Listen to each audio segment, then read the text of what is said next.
હું નીપા મિસ્ત્રી અને આજે આપણે બનાવીશું જીરા આલુ। તો એના માટે મેં એક લોયામાં 3 થી 4 ચમચી જેટલું તેલ લીધું છે। આ રેસીપીનું નામ છે જીરા આલુ, જેથી એમાં જીરુંનો ટેસ્ટ તો આગળ પડતો રહેવાનો જ છે। તો એના માટે મેં અહીંયા 1 ટેબલ સ્પૂન જીરું એડ કર્યું છે। તમને જો થોડું ઓછું ખાવું ગમતું હોય તો તમે એને ઓછું પણ એડ કરી શકો છો। આપણું આ જીરું એડ થઈ ગયું છે, તો હવે એને થોડુંક લાલ થાય ત્યાં સુધી આપણે એને થવા દેવાનું છે।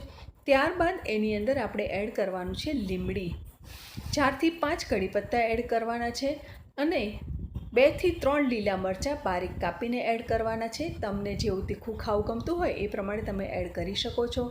1 ચમચી હળદર એડ કરવાની છે અને એને સરખી રીતે હલાવી લેવાનું છે।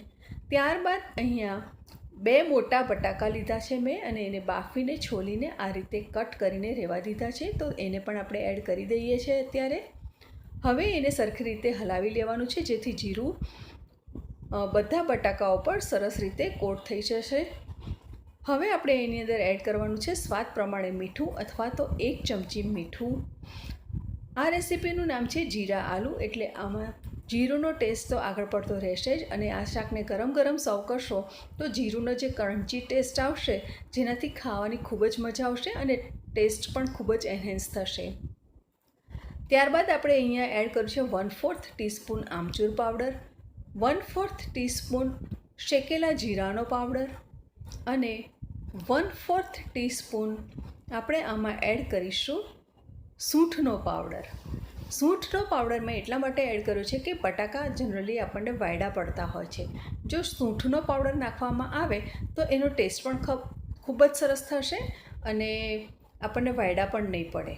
અને જો તમે આમાં ખટાશ વધુ ખાવા માગતા હો તો તમે આમચૂર પાવડર વધારે એડ કરી શકો છો અને આમાં તમે જ્યારે સર્વ કરો તો તમે આની અંદર ચાટ મસાલો પણ થોડો એડ કરી શકો છો અને આપણે થોડીવાર હલાવ્યા બાદ આ રીતે 2 મિનિટ થવા દેવાનું છે। હવે આપણું શાક રેડી છે, તો આપણે એને સર્વિંગ બોલમાં કાઢી લેશું અને ગ્રીન કોથમીર, લીલા ધાણાને તમે જેટલા વધારે નાખશો એટલું વધુ સરસ લાગશે। તો આપણું શાક રેડી છે। તમને અમારી રેસીપી ગમી હોય તો અમારી ચેનલને સબસ્ક્રાઈબ, વિડીયોને લાઈક અને શેર જરૂર કરશો। Thank you.